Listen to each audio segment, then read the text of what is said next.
안녕하세요. 김성길 목사와 함께하는 사람 이야기 제2단원의 G7 과정입니다. 이 시간에는 전 시간에 이어서 10-4회가 되겠습니다. 페이지로는 186페이지인데요. 이 시간은 답은 있다, 길은 있다, 이런 주제로 말씀을 나누려고 합니다. 자, 우리가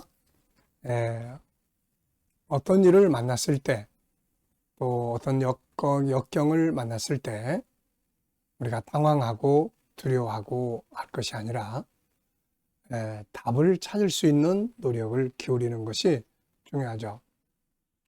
문제가 부딪혔을 때 그 문제 앞에서 시간만 막 보내버리고 염려하고 근심하고 걱정하고 그러다가 나중에 가서는 회복하기 어려운 상황이 되기도 하거든요.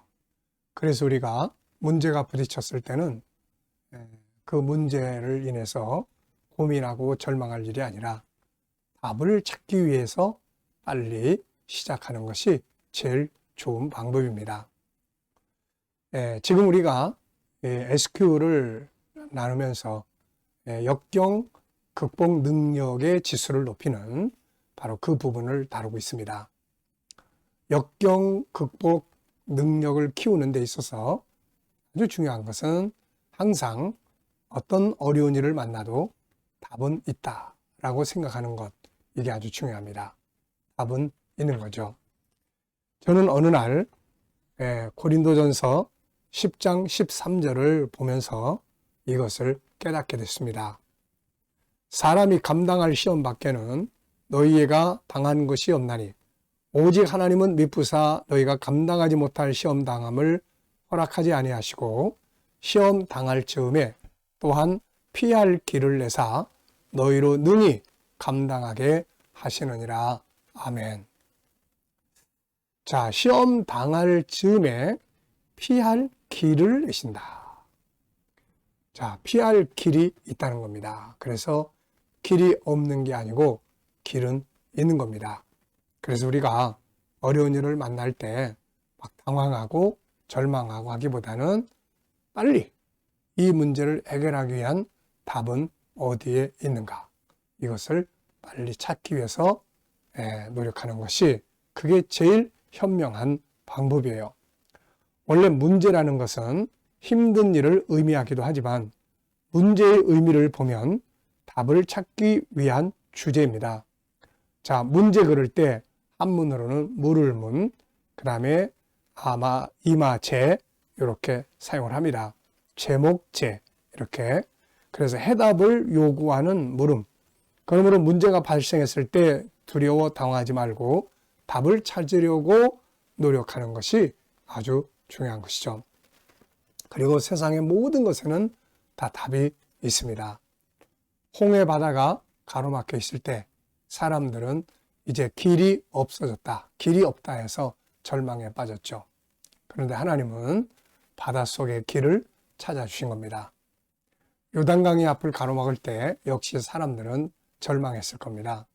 그런데 하나님은 요단강 속에 길을 내신 것이죠. 사람이 한 번도 가보지 않은 광야의 길에 하나님께서는 길을 내셨습니다. 우리가 출애굽기 15장을 보면은 홍해를 건넌 뒤에 이스라엘 백성들은 새로운 위기에 부딪힙니다. 그것은 바로 마실 물이 없는 거죠. 그래서 사람들이 또 다시 원망하고 불평하고 불신하고 그럴 때 하나님께서는 그 물가에 있는 나뭇가지를 잘라다가 물에다가 넣으라고 했습니다. 답은 바로 옆에 있었던 것이죠. 마실 물이 없어서 사람들이 막 시험 들고 원망하고 그럴 때 하나님은 반석에서 물을 끄집어 내셨습니다. 자, 이 세상에 답이 없는 것은 없습니다. 반드시 길이 있고 답이 있다는 것을 우리는 꼭 기억하시고 시험 당할 즈음에 피할 길이 있다는 것을 꼭 기억하시기 바랍니다. 하나님께서 우리들에게 답으로 주신 답의 창고가, 문제가 부딪혔을 때 사용하라고 주신 답의 창고가 5개가 있습니다. 이 5개 속에는 어떤 역경이나 위기를 극복해낼 수 있는 그런 답이 그 안에 들어있는 것이죠. 그 첫 번째는 삼위일체 하나님입니다. 하나님, 예수님, 성령님은 바로 문제의 답이 되실 때가 많습니다. 예수님은 요한복음 14장 6절에서 내가 길이라고 하셨습니다. 어떤 문제는 예수 그리스도의 십자가를 생각하면 그 답이 보일 때가 있습니다. 어떤 문제는 성령의 감동을 충만하게 받을 때 길이 쫙 보이는 것을 볼 수가 있죠. 하나님을 바라보고 또 하나님께서 주신 이 소중한 은혜의 역사들이 답이 될 때가 있습니다. 그래서 우리는 이 삼일째 하나님 안에서 답을 찾기 위해 노력을 해야 합니다. 두 번째는 성경이죠. 시편 119편 105절에는 주의 말씀은 내 발의 등이요 내 길의 빛이라고 했습니다. 말씀이 바로 답이라는 말이죠. 그래서 어떤 일을 만났을 때 우리는 항상 성경을 펼쳐야 합니다. 그리고 그 속에 들어있는 하나님께서 준비해 두신 답을 찾을 수 있어야 하거든요. 어떤 때는 이 구약의 말씀 한 구절, 어떤 때는 신약의 말씀 한 구절이 답이 될 때가 있습니다. 저는 어려서부터 사회생활을 하면서 세상이 많이 저에게 버거웠습니다. 세상은 힘들고 골리앗과 같이 너무 거대했습니다. 그래서 세상이 항상 두려웠죠. 그러다가 창세기 1장 27절, 28절을 만나면서 이게 바뀌었어요. 세상은 내가 다스리는 곳이로구나. 이것을 알게 된 다부터 문제가 부딪혔을 때도 이 문제는 나를 망하게 하기 위해서 온 게 아니라 이걸 통해서 하나님께서 문제를 통해서 새로운 길을, 새로운 삶을 얻게 하시려고 주신 하나님의 선물이라는 것을 이해하기 시작을 했죠.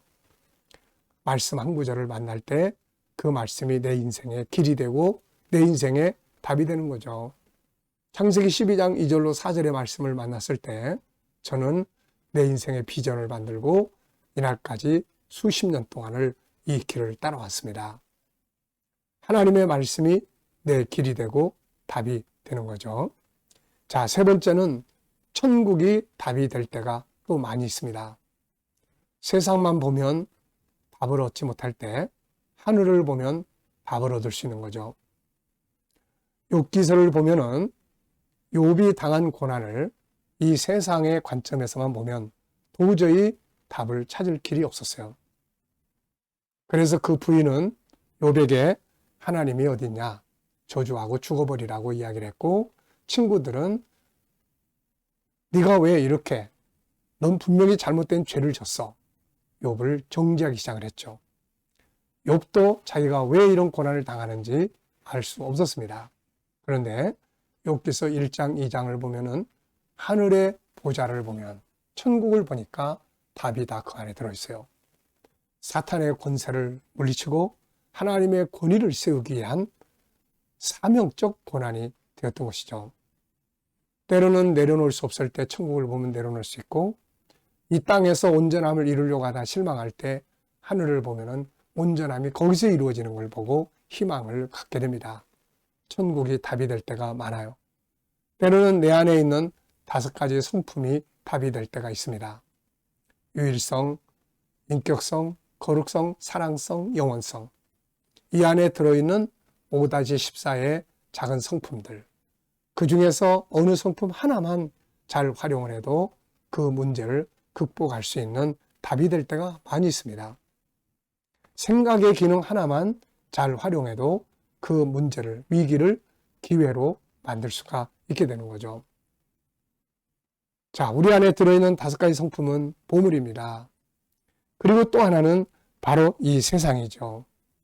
우리가 사는 이 세상에는 세상의 수많은 정보와 수많은 재료와 수많은 환경과 그리고 수많은 책들과 수많은 물질과 이런 것들은 전부 다 답이 될 경우가 많이 있습니다. 어떤 것은 책 한 권을 통해서, 어떤 것은 다른 사람의 이야기를 들으면서 주변에 활용할 수 있는 자원이 얼마나 많습니까?